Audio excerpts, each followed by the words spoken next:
കോട്ടായിക്കോണം എന്ന കാരണം അവിടുത്തെ രണ്ട് യുവാക്കൾ തമ്മിലുണ്ടായ നിസ്സാരമായ തർക്കം വലിയൊരു വഴക്കായി മാറി.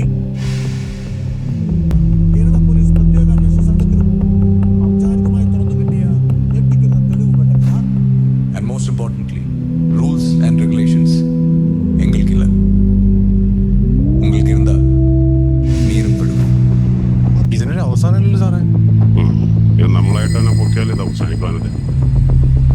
എങ്ങനെയാണ് സാറേ ഞാൻ സമാധാനം തിരിച്ചു? നമ്മൾ വിചാരിച്ചത്ര ബ്രില്യൻ്റ് അല്ലെന്നാണ് തോന്നുന്നത്.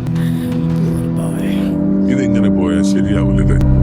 ഈ ജീവിതം അങ്ങോട്ട് അവസാനിപ്പിച്ചാലോ എന്ന് പലപ്പോഴും എനിക്ക് തോന്നുന്നുണ്ട്.